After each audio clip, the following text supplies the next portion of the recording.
네, 오늘 통합 세대로 이렇게 함께 부활절 주일 예배를 드리게 돼서 참 더 감사합니다. 어느 초등학교에 장학사 한 분이 불시에 방문했어요. 그 장학사 생각에는 이 초등학교 학생들이 얼마나 지구과학에 대해서 좀 알고 있나 그런 거를 한번 알아보고자 방문한 거죠. 그래서 반에 찾아가서 거기 지구의가 하나가 이렇게 있어요. 어느 학생한테 물었습니다. 학생, 이 지구의가 왜 이렇게 기울어져 있나? 장학사 그분 생각에는 23.5도 기울어져 있는 것 때문에 남극과 북극은 제외하고 사계절이 있다는 걸 좀 이렇게 설명하고 이러려고 이제 물어본 거죠. 그랬더니 그 학생이 그랬어요. 제가 사온 거 아닌데요. 너무 황당한 대답을 들은 장학사가 담임 선생님 찾아서 물었어요. 선생님, 이 지구가 왜 이렇게 기울어져 있어요? 그랬더니 그 선생님이 뭐라 그러셨냐? 다른 반 것들도 다 그래요.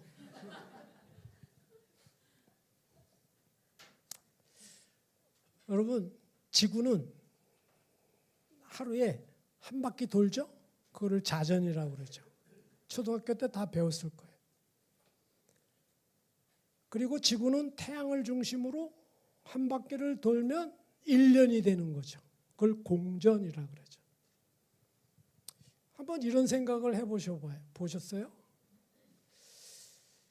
제가 늘 여기 교회 올 때 되면 서울역에서 킨텍스까지 GTX를 타고 와요. 아주 빠르더라고요. 광역 고속철도. 한국은 참 교통이 정말 잘 돼 있어요. 한 18분 정도 걸리더라고요. 그래서 그 속도가 얼만큼 되나 이렇게 전광판에 봤더니 100한 40km부터 최고 속도 180km까지 찍더라고요. 그러니까 평균 속도가 한 160km 정도로 보면 돼요. 그런데 지구가 자전 한 바퀴 돌아가는데도 뭐가 속도가 있을 거 아니에요? 24시간 동안 한 바퀴 돌려면 몇 킬로로 달려야 되는 줄 알아요? 별게 다 궁금하죠? 1670km로 돌아야 돼요. 그래야 지구가 24시간 동안 한 바퀴 돕니다. 공전, 태양을 중심으로 이렇게 한 바퀴 돌아오려면 1년에 한 번 돌아오는 거죠? 그건 또 어느 정도 속도로 돌아야 되냐? 10만 7천 킬로 per hour 시속. 제가 광역 고속철도를 탄 게 160km가 넘어가면요, 와 소리가 커요. 공기 저항 때문에 조금 무서워요. 이러다가 부딪히면 이거 어떻게 되는 건가? 그런데 그 광역 고속철도의 10배 되는 속도로 지구가 돌아요. 하나도 안 어지럽네? 공전 속도는 10만 7천 킬로. 이게 감이 안 와요. 이 속도가. 여러분, 속도가 아주 빠른 초음속 전투기. 지금 이 땅에서 제일 빠른 건 초음속 전투기예요. 왜? 똑딱 하는 사이에 143m가 가는 게 음속이에요. 소리 속도. 근데 소리 속도보다 더 빠른 비행기를 뭐라 그러냐? 마하 1이라 그래요. 단위가 바뀌어. 그러면 초음속 고속을 보통 마하 2.0, 마하 2.5, 뭐 3세대 전투기 마하 3 이러면요. 소리 속도의 3배를 빨리 가는 비행기다 이 말이에요. 그런데 공전 속도는 그 마하로 따지면 마하 66.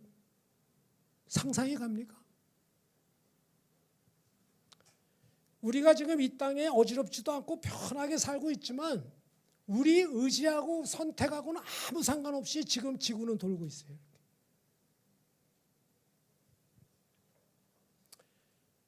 장학사는 뭔가 유식한 걸 좀 나타내 보려고 왜 23.5도가 기울어진 줄 알아?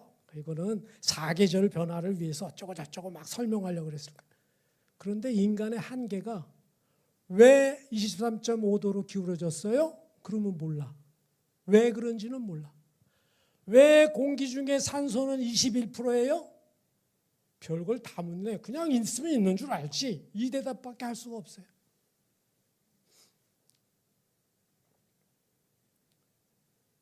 공기 중에 산소가 21%고 나머지는 뭐죠? 78%가 질소입니다. 그럼 나머지 1%는? 나머지 1%는 이산화탄소 뭐 여러 가지 이런 기체예요. 그러니까 산소통을 메고 잠수부가 물속으로 잠수를 하면 21%에 있는 산소 때문에 잠수하는데 그거를 산소통이라 그래. 근데 그거 잘못 말했어. 아니 산소통의 질소가 78%면 질소통이지 왜 산소통이? 그런데 그 21%의 산소를 짊어지고 들어가서 깊은 데로 수압이 많은 데로 들어가면 질소가 이 사람의 폐 속에서 공기 수포를 만들어서 잠수병을 유발합니다. 잠수병이 그렇게 무서워요.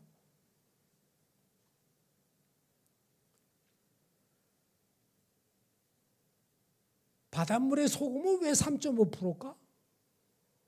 뭐 여기 바닷물이나 저쪽 남태평양에 저쪽 아프리카에 그 바닷물 다 그 바닷물이에요. 그런데 똑같이 염분은 3.5%예요. 왜 3.5%냐? 4%는 아니고. 그거 몰라요. 왜 공기가 산소가 21%냐? 왜? 왜라는 말은 하면 안 돼. 왜? 하나님께서 이 온 우주 만물에 자연 법칙을 심을 때 인간들하고 의논하고 한 게 아니야.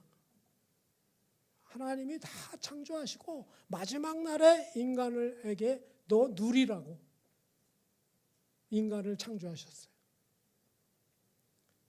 이 자연 법칙을 인간들이 과학이라는 명명하에 열심히 연구합니다. 열심히.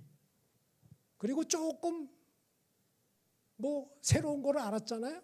그러면 또 노벨상을 수상하고 뭐 난리가 납니다. 그러면 굉장히 똑똑한 사람 나왔다고 또 박수치고 이러죠. 어느 생물과학자가 너무 연구를 열심히 하다 보니까 병이 들었어요. 그 병원에 가서 진찰을 했더니 의사가 약을 주면서 이 약을 꼭 식후에 먹고 그 다음에 반드시 2시간 정도는 나가서 햇볕을 쬐시라고. 이 과학자가 돌아오고 나서 자기 연구실에서 앉아가지고 약은 이해가 되는데 왜 2시간 꼭 햇볕을 쬐라고 하나.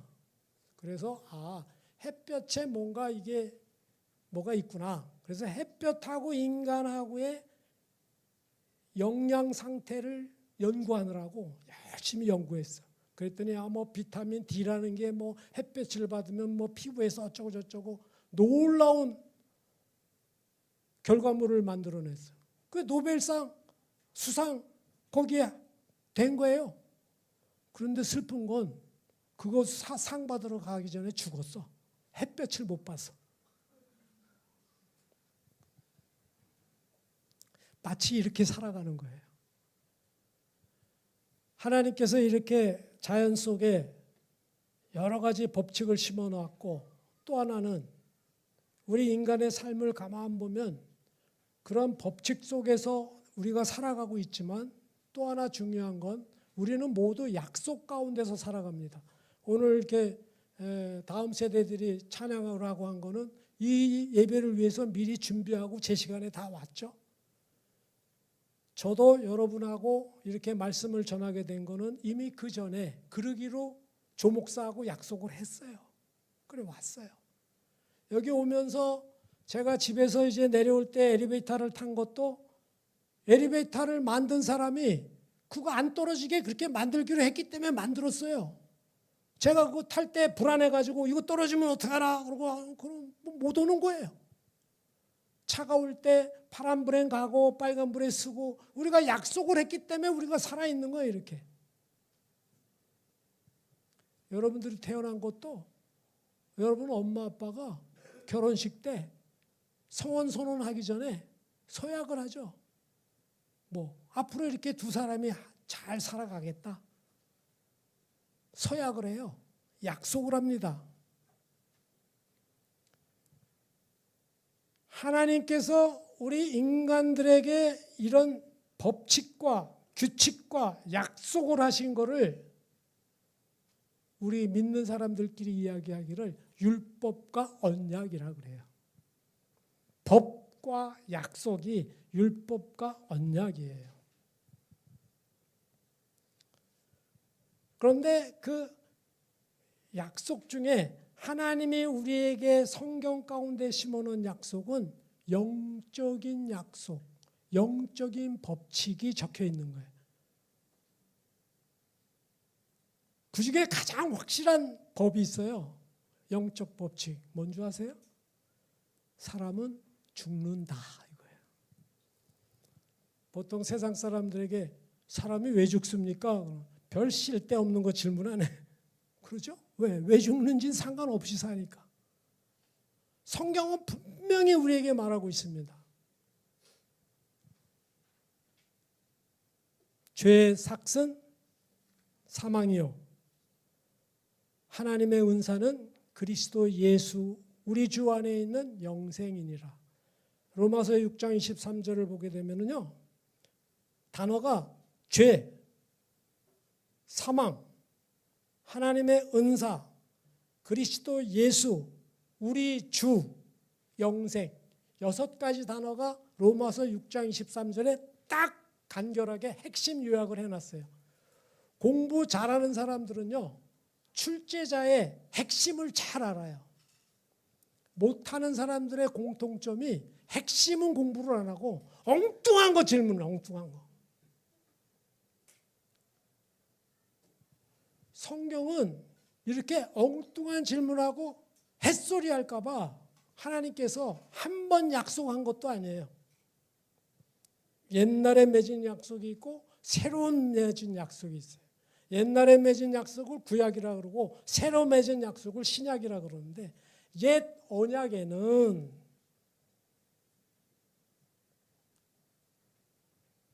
아브라함 때 동물을 쪼개서 그 사이로 하나님이 지나가셔가지고 약속을 맺는 거를 횃불 언약이라고 그래요. 이미 또 그 전에 노아 때는 노아의 물로 심판하시고 나서 다시는 내가 물로 심판하지 않겠다 하고 무지개가 뜨는 걸 보여줌으로써 그거를 무지개 언약이라고 그래요. 모세 때는 출애굽한 이스라엘 백성들에게 그 모세 전 사람들이 너무나도 언약을 우습게 알고 약속을 못 지키니까 이제 내가 너희들하고 맺는 약속은 그냥 종이에다가 말씀을 주는 게 아니라 지워지지 않게 돌판에다가 내가 새기겠다. 돌판에다. 그래가지고 시내산에서 시내산 언약을 맺습니다. 그런데도 인간은 아주 그 죄성이 질겨가지고 그 약속을 저버려요.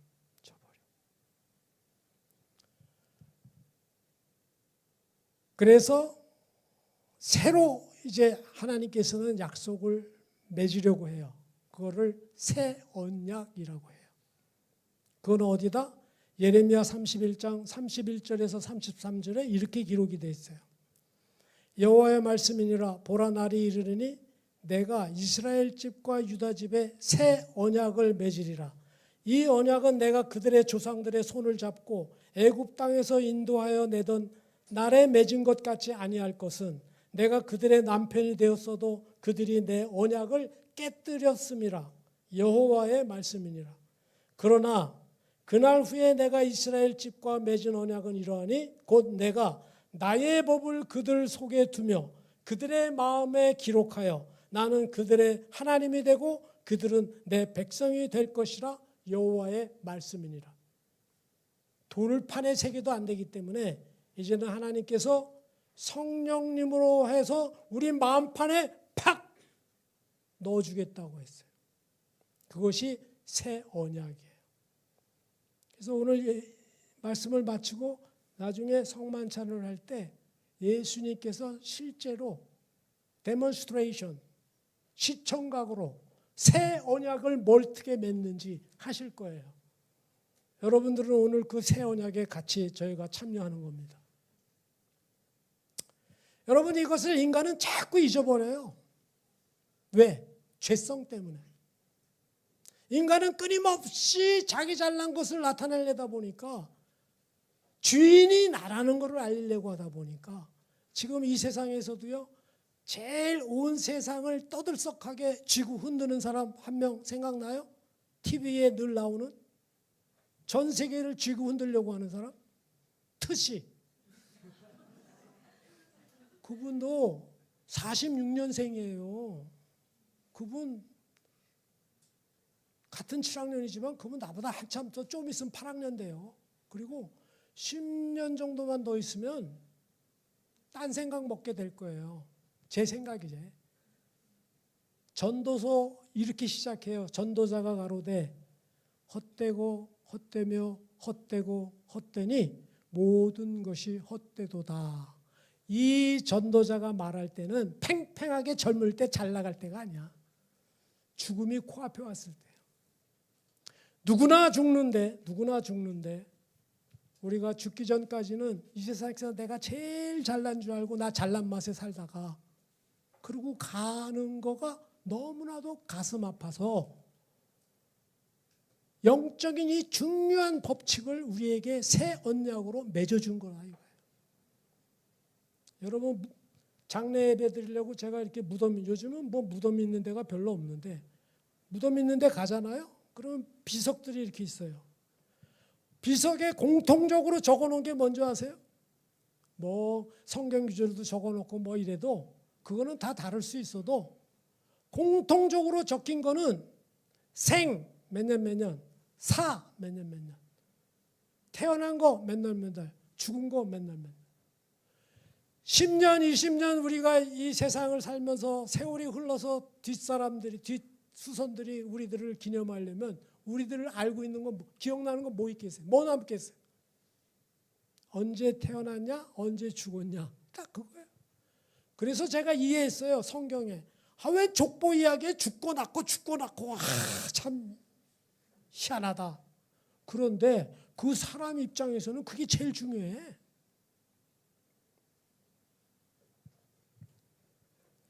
그래서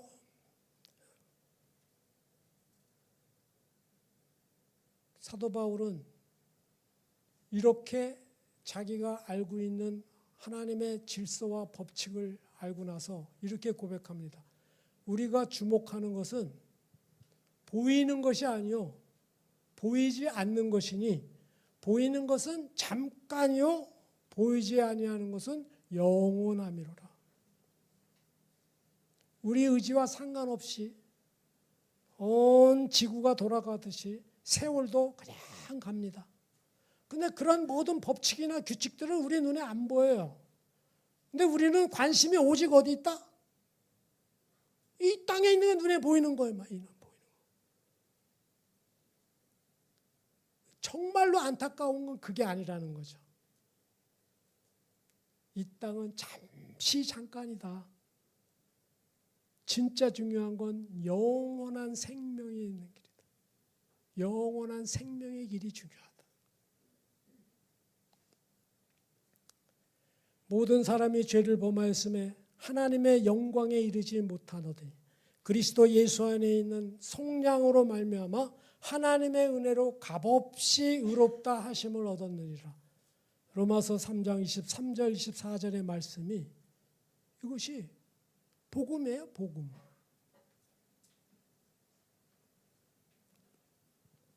그래서 오늘 사도 바울은 오늘 고린도전서 15장 1절 19절로 고린도 교회에 편지를 보낸 서신이 고린도전서예요. 사도 바울이 2차 선교 여행 때 고린도에 약 한 1년 6개월 정도 머물렀어요. 그 선교 여행 중에 1년 6개월을 한 곳에 머물렀다. 그러면 그것은 꽤 오래 머무른 거예요. 물론 그 오래 머무를 이후에는 하나님의 음성이 사도행전에 보면은 나와요. 이 성에는 내 백성이 많으니까 너는 열심히 전하라는 말을 받아요. 그렇지만 제 개인 생각으로는 고린도라는 도시의 특성이 저 아가야 위 동네를 마게도니아라고 그러고 밑에 동네를 아가야라고 그래요. 그러니까 이거는 말하자면 경기도, 충청도 이렇게 큰 구역을 말할 때 성경은 아로 끝나요. 마게도니 아가야 이런 식으로. 그 중에 고린도라는 밑에 지중해의 항구 도시예요. 항구 도시는 많은 사람들이 교육하느라고 모여드는데 대부분 지식층, 돈 있는 사람 이런 사람들이 모이다 보니까 각계 여러 군데에서 살아왔던 사람들이 한 군데에서 많이 모이게 되고 거기서 문화가 발달되고 거기서 여러 가지 철학이 발달이 된 거예요. 대부분 돈 좀 있고 지식 좀 있으면 헛소리들 하기 시작합니다. 왜? 인간은 아까 말했죠? 교만해가지고. 그래가지고 그 고린도 교회에 잘난 사람들이 많이 모이다 보니까 처음에는 그러지 않았는데 야, 쟤는 우리하고 좀 결이 달라. 아볼로파 같아, 아볼로파. 이쪽에서는 우리는 개바파인데 왜? 우린 그리스도파야, 그리스도파. 야, 그래도 바울이 우리한테 전하는데 우리는 바울파야. 이렇게 족보들을 따지고 갈라져요. 거기다가 또 아는 게 많다고 그 당시에 에피큐로스 학파의 철학이 유명했어요. 그때 좀 배웠다는 사람들이 그 철학에 빠져가지고 야, 부활이라는 거는 사실은 그거 말 생각해봐라. 어떻게 죽은 자가 살아나냐. 그거는 그냥 잘 믿게 하기 위해서 이렇게 만들어낸 거야. 그걸 가현설이라고 그럽니다. 이런 데에 빠져가지고 부활도 부인하는 거예요. 얼마나 사도 바울이 안타깝겠어요. 그 소식을 디도편에서 들어서 쓴 편지가 고린도 전서라는 거예요. 그래서 오늘 여러분이 읽으신 본문을 잘 보게 되면 1절에 이렇게 시작이 돼요. 형제들아, 내가 너희에게 전한 복음을 너희에게 알게 하노니. 이미 복음을 전한 거, 그거를 이제 다시 알게 하려고 그러는 거예요. 그러면서 3절, 4절을 보게 되면 내가 받은 것을 먼저 너희에게 전하였느니 이는 성경대로 그리스도께서 우리의 죄를 위하여 죽으시고 성경대로. 이 당시에 성경대로 하면 이런 걸까요? 아니에요. 두루마리 성경인데 신약은 없고 구약의 두루마리. 그러니까 선지자의 예언서들이 많이 들어가 있죠. 모세율법에 오경이 들어가 있고 그 성경에 예레미야 선지자가 아까 새 언약 그거 이야기했듯이 이거를 사도 바울은 다 알고 있는 거예요. 예레미야 선지자는 사도 바울이 복음을 전하던 시대보다 600년 전에 태어나신 분이에요. 거의. 성경의 구약에 보면은요. BC 586년에 바벨론에 의해서 남유다 예루살렘이 멸망할 때 BC 약 650년부터 BC 586년 그 사이에 선지자들이 제일 많이 등장해요. 왜 그래? 하나님도 급하셨어. 이제 곧 멸망이 다가오는데 얘네들이 정신 못 차리고 하나님의 뜻도 모르고 계속 하나님과 언약한 것과 율법과 어긋난 삶을 살아가니까 너무나도 안타까워서 선지자를 막 보내요. 그중에 예레미야는 거의 마지막 선지자예요. 그러다 보니까 눈물을 얼마나 많이 흘리고 답답했는지 예레미야 선지자가 별명이 눈물의 선지자. 그거를 사도 바울은 이제 다 아신 거예요. 그래서 성경대로 그리스도께서 우리의 죄를 위하여 죽으시고 장사 지낸 바 되었다가 성경대로 사흘 만에 다시 살아나시고 계속해서 성경대로. 성경은요 이러이러한 일은 하나님의 말씀을 이루려 하심이라. 이 말씀을 이루시기 위하여. 이런 게 계속 반복해서 나와요. 왜? 하나님의 타이밍이 있어요. 타이밍. 우리들은 모릅니다. 여러분이나 저나 하나님의 타이밍 가운데 우리 살아가고 있는 거예요. 성경대로 예수님께서 죽으시고 그 날짜도 기가 막혀요. 이제 우리 성만찬 할 때 여러분 느끼겠지만 유월절을 준비하기 위해서 모였어요. 잡히시던 날에 예수님께서 유월절 지키기 위해서 얼마 동안 근 1500년 동안 유월절을 지켜온 거예요. 모세 때서부터 이후에 유월절이 뭐죠? 애굽에서 출애굽할 때 10가지 재앙, 마지막 10가지 재앙이 문설주, 인방에 어린 양의 피를 발라요. 그러면 그 죽음의 저주가 그 문설주의 피가 발린 방은 건너뛰어요. 그래서 유월 한다 말이에요. 패스 오버. 그런데 예수님이 새 언약을 맺어야 되잖아요. 그러니까 유월절 지키려고 모인 제자들에게 잡히시기 마지막 밤에 유월절에 지키려는 음식 중에 무교봉과 쓴나물과 어린 양의 고기와 포도주와 이런 거 많지만 그 중에 대표적인 떡과 포도주만을 취하셔서 새로 언약을 체결하는 겁니다. 왜? 유월절에 어린 양 더 이상 필요가 없기 때문에. 구약은 내내 예수 그리스도의 오심과 유월절 어린 양으로 죄 때문에 죽으실 것을 계속해서 선지자들을 통해서 예고해 주셨어요. 왜? 이 영적인 법칙이라 이거를 못 믿을까 봐 얼마나 안타까운 하나님께서 계속해서 반복해서 적어놓은 거예요. 그래도 안 믿어지는 건 안 믿어져요. 왜? 이제 성령께서 믿게 해주셔야 돼요. 성령이 역사하지 아니하시면 우리들의 인생이 그렇습니다. 무관심, 무책임, 무감동, 무반응, 무르나가요. 무르나가. 죽음이 내 앞에 언제 올지도 모르는데 그냥 이 땅에서가 다지. 에피쿠로스 학파가 그랬던 거예요. 죽음은 끝이지. 이 땅에서가 다지. 그러면 이 땅에서 많이 잘 만수무강하고 부귀영화하고 만사형통하고 이러면 되는 거 아니야? 그리고 예수님도 그러시지.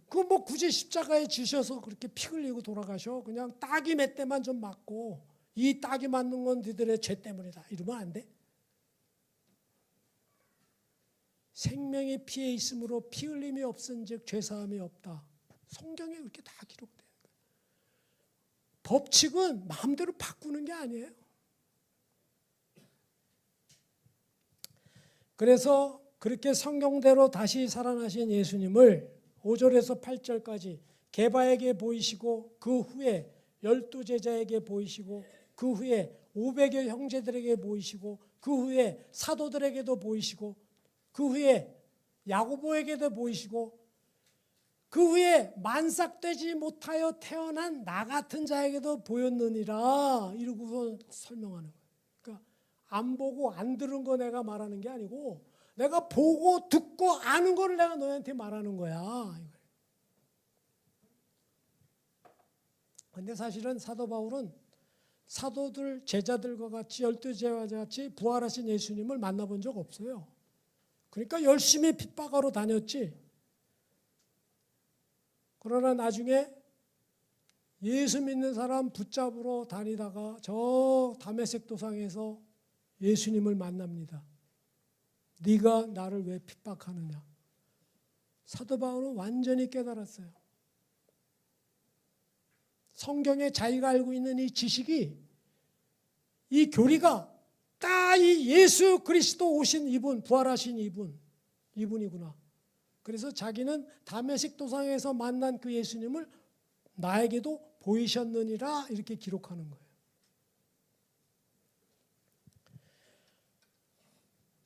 그래서 안타까운 마음에 사도 바울은 14절에 이럽니다. 그리스도께서 만일 다시 살아나지 못하셨으면 우리가 전파하는 것도 헛것이요 너의 믿음도 헛것이다. 그러지 않겠어요? 뭐하러 믿어? 뭐하러 믿어? 편하게 살지 좀. 마지막 19절에는 이렇습니다. 만일 그리스도 안에서 우리가 바라는 것이 다만 이 세상의 삶뿐이라면 모든 사람 가운데 우리가 더욱 불쌍한 자다. 그렇지 않겠어요? 이 세상의 삶이 우리가 바라는 거가 그리스도 안에서 이 세상에서의 살아가는 거에 좀 더 원하는 것만 바라면서 산다면 그러면 정말 불쌍한 자라는 거예요.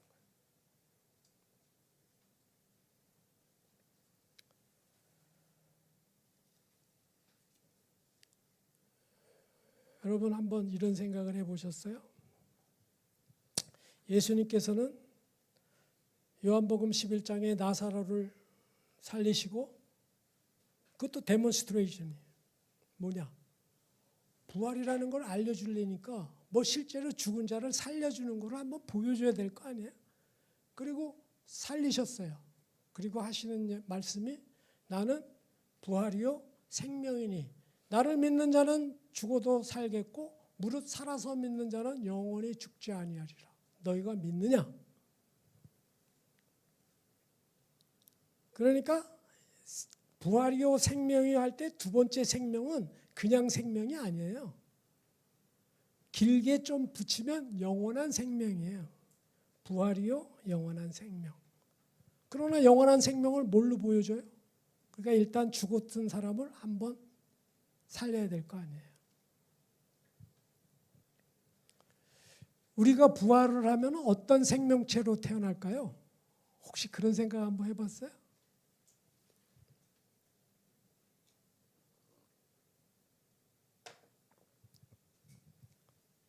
저는 이렇게 한번 생각을 해봤어요. 우리 온 지구상의 지구과학의 법칙이요. 지구가 있고 태양계가 있고 우주가 있고 소우주가 있고 대우주가 있고 뭐 엄청 그렇잖아요. 엄청 그래요. 그런 우주 가운데에서의 지구는 너무나도 조그매가지고 우리가 어떻게 상상할 수가 없어요. 우리가 보는 밤의 별, 그 별은 거리를 뭐라고 표현하냐면 광년이라고 표현해요. 1000년이 지나가야 그때 거기서 빛이 내 눈에 오는 거예요. 그러면 몇백 광년, 몇 광년 이러면은 우리가 보는 별빛은 이미 수천 년 전에 빛을 발했기 때문에 우리가 보는 거예요. 아이고 이건 뭐. 그러나 그거는 상상할 수가 없고 우리가 이 지구상에서 현실 세계에서 이거를 공간을 우리가 한번 보자면 1차원 세계, 2차원 세계, 3차원 세계로 이야기하더라고요. 과학으로는.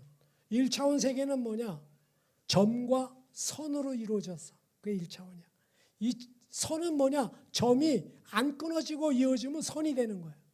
2차원 세계는 면이에요, 면. 선이 안 끊어지고 계속 이어지면 면이 되는 거예요. 과학 시간 같아? 다음 세대들 졸지 말라고. 3차원의 세계는 뭐냐? 입체. 입체는 뭐예요? 면과 면이 만났을 때 입체가 돼요. 공간이 그래서 형성이 됩니다. 그래서 우리들을 뭐라 그러냐? 3차원 세계에 살아. 근데 가끔 엉뚱한 사람들 보면 쟤는 4차원이야. 그렇지. 우리 현실 세계에 벗어난 사람이야. 아닌 게 아니라 텔레파시, 인스피레이션, 뭐 우리 3차원에서는 이해가 안 되는 일들이 가끔 벌어나죠. 마술사들이 가끔 그런 걸 이용해서 트릭으로 하기도 하지만 어떻든 나비가 알로 태어났어요? 나비 엄마 속에서 알이 나왔어요? 알은 못 움직여요. 그렇죠? 그 자리에 가만히 있어요. 그러나 위치 표시는 합니다. 점이 그래요. 점이. 가끔가다 어떻게든 뚜루룩 구를 수도 있어요. 선이 될 수도 있어요. 1차원이 되겠죠. 근데 알이 한 3m를 갈 수 있을까? 스스로? 그거 좀 어려워. 알이. 누가 이렇게 굴리면 몰라도. 그럼 어떻게 해야 돼? 알에서 깨어나서 애벌레가 돼요. 애벌레가. 그러면 열심히 놀지 않고 가면 한 3m 갈 수도 있겠어요. 그러면 그 애벌레가 면 위로 기어다녀요. 이제 2차원으로 점프했어요.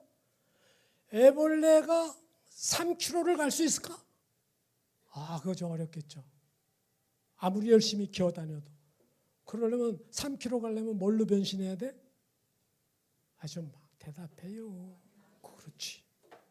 나비가 돼가지고 날라야 돼. 공간을 향해서 날라야 돼. 그건 차원으로 따지면 3차원이겠죠? 이런 우주 공간의 학문을 종합적으로 현대과학자 중에 제일 똑똑하다 하는 사람이 얼마 전에 옛날에 돌아가신 스티븐 호킹이라는 사람이 있어요. 물리학자, 최고의 물리학자. 그 사람은 이 병을 루게릭병에 걸려가지고 이렇게 그냥 겉으로만 보면 사람 같지도 않아. 그런데 특별한 컴퓨터 의자를 만들어서 거기서 연구를 해가지고 발표를 하는데 최고의 물리학자래. 그분이 발표한 발표에 의하면 그분은 이 온 우주가 10차원, 11차원까지 있대. 그러니까 자기 지식으로. 그러면 아까 설명했죠. 1차원에서 2차원의 그 차이, 2차원에서의 3차원의 차이. 그런데 그 논리로 10차원, 11차원이면 도대체 그것도 물리학자 이야기가 어떤 변화예요? 엄청난 변화죠. 아기가 엄마 모태에 있을 때는 그 모태 안에 아기의 생명은 모태 안에 어머니의 뱃속이 3개예요. 3개. 그가 살아가고 있는 3개. 탯줄로 영양을 공급받고 거기서 호흡하고 거기서 다 있는 게. 그러나 어머니 뱃속에서 앵앵하고 태어나면 탯줄만 끊겼지 모양은 똑같아. 그렇죠? 갑자기 머리카락이 나요? 아니잖아요. 모양은 똑같은데 3개는 완전히 바뀌었어. 코로 숨쉬고 입으로 음식을 들이하고 온 세상을 향해서 살아가는 생명체로 딱 한순간에. 누가 그렇게 하셨어? 내가 안 그랬어. 하나님께서 이 놀라운 차원의 세계를 보여주시는 것은 너희들이 부활의 생명체로 다시 태어날 때는 도저히 설명할 수가 없어. 어떤 변화된 영광의 생명체일지를 설명할 수가 없어. 설명할 수가 없어. 그냥 딱 한마디. 하나님 계신 곳이 좋은 곳이다. 그리고 영원한 생명이다. 이렇게 말씀하시는 거예요. 제가 중국에 있을 때 연길이라는 데서 그분은 선교를 주로 양계장 같은 거를 하면서 거기 탈북자들이라든지 조선족들 어려운 사람들에게 교육을 하고 대신 이제 재정 마련을 계란을 팔아서 이렇게 많이 했어요. 그래서 제가 그 방문했을 때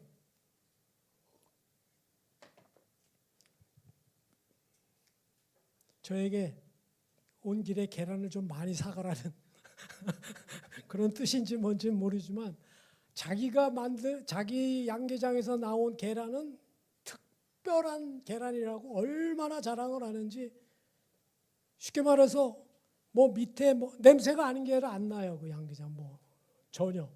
그 완전히 그 인간의 뭐 그런 비료로만 주로 써서 그래가지고 친환경이다 어쩌다 그러면서 유정란이라는 걸 강조하더라고요. 유정란. 그래서 나도 들은 건 있어서 유정란, 무정란 알겠는데 나도 가져가면 팔아야 될 거 아니에요. 너무 많이 팔아주려면. 물었어요. 유정란하고 무정란하고 어떻게 구별해요?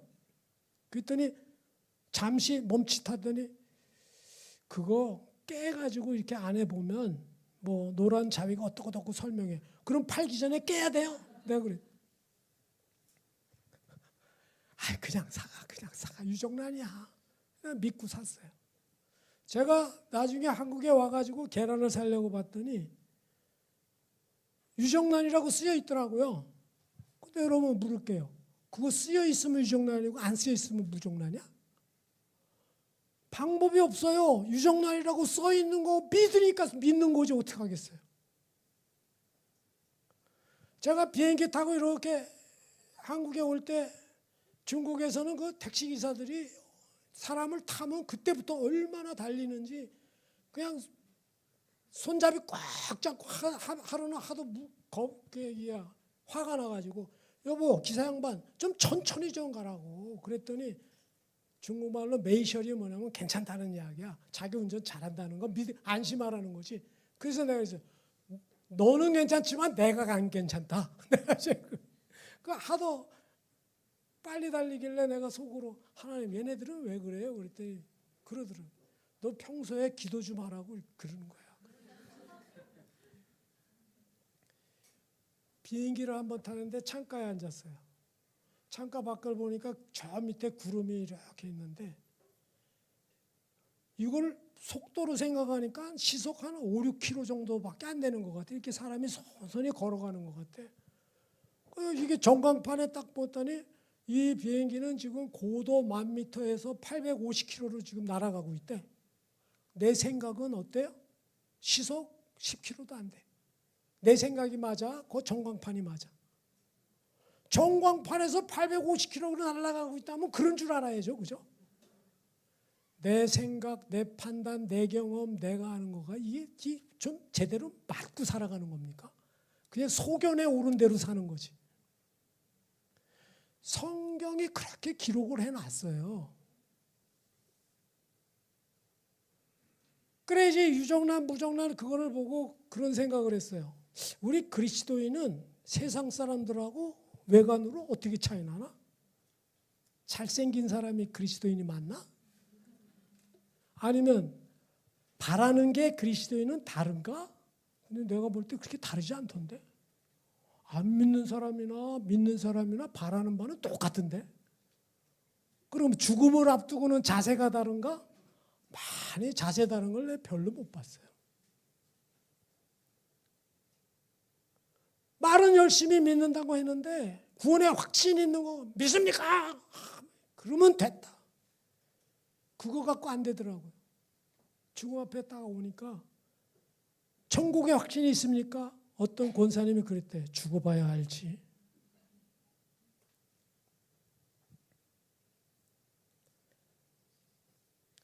여러분 안에 부활 생명이 예수 생명이 있는지 없는지 겉으로는 구분이 안 가요. 그럼 우리 자신들이 그것을 알 수 있을까요? 주님하고 우리 각자 자신만이 알겠죠? 고린도후서 13장 5절에 이렇게 기록이 되어 있습니다. 너희가 믿음에 있는가? 너의 자신을 시험하고 너의 자신을 확증하라. 너 자신이 시험하고 확증하라. 예수 그리스도께서 너희 안에 계신 줄을 너희가 스스로 알지 못하느냐? 그렇지 않으면 너희는 버리운 자니라.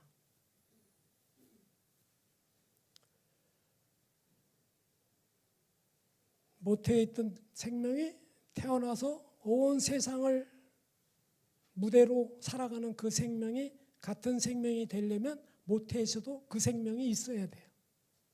사살하면 안 돼. 여러분들이 영원한 생명이 지금 있어야 죽어서도 영원한 생명으로 이어져요.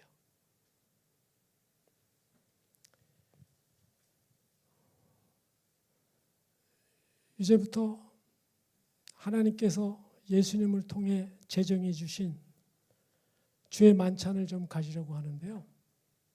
제가 이렇게 다음 세대, 중요한 세대들이 있기 때문에 왜 만찬을 해야 되는지, 왜 성만찬이 제정이 됐는지 시간이 좀 갔어도 제가 말씀을 좀 드리고 할까 합니다.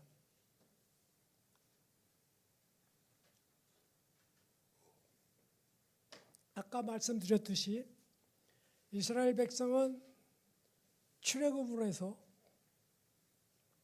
그것을 사도 바울은 나중에 신약에서 홍해를 걷는 것을 이걸 구원받은 거로 이야기를 합니다. 그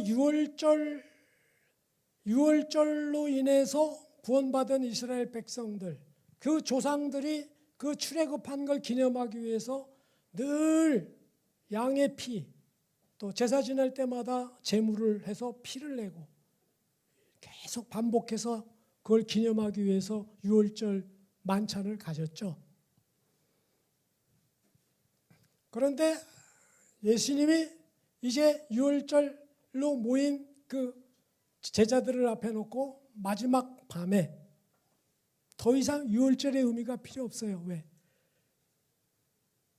죄를 지고 가는 어린 양인 자기 자신을 하나님께서 하나님의 뜻대로 시간이 다가왔음을 아시기 때문에 이제 새로 언약을 맺는 거예요. 예배가 인간이 하나님으로 향한 믿음의 표시라고 한다면 성만찬은 하나님께서 인간을 향한 하나님의 은총을 보여주는 거예요. 그래서 예수님 이후에 12제자 이후에 사도, 그 사도 이후에 그걸 속사도라 그래요. 그러면 그 다음 사도는 속사도 아니에요. 그냥 속사도다. 그 사도 때서부터 계속 이어져 온 게 성만찬이에요. 초대교회, 중세교회, 근대교회 쭉 이어져 오는 거예요. 그러다가 1517년 독일의 마르틴 루터가부터 시작이 된 소위 말하면 종교개혁, 개혁 종교가 나타나면서 프랑스에는 존 칼빈이, 네덜란드에는 쯔빙글리가 곳곳에서 새로운 종교개혁의 흐름이 터지기 시작했어요. 그때 외친 게 뭐냐? 솔라 피데, 솔라 그라티아, 솔라 스크립투라. 오직 성경, 오직 하나님의 은혜, 오직 믿음. 그 중에 그동안에는 교회가 너무 중세교회에 썩어져 가기 시작했어요. 왜? 전통을 내세워가지고 전통, 교회 전통. 지금도요, 캐톨릭에서는 만 명이 A다. 근데 교황이 B야. 그러면 뭐가 맞아요? 교황 말이 맞아요. 교황 말이. 10만 명이 그럼 A다. 교황이 B인데 그럼 누구 말이 맞아? 교황 말이 맞아. 교회는 아주 이 전통을 너무나도 잘 지키는 거예요. 왜? 제1대 교황이 베드로야.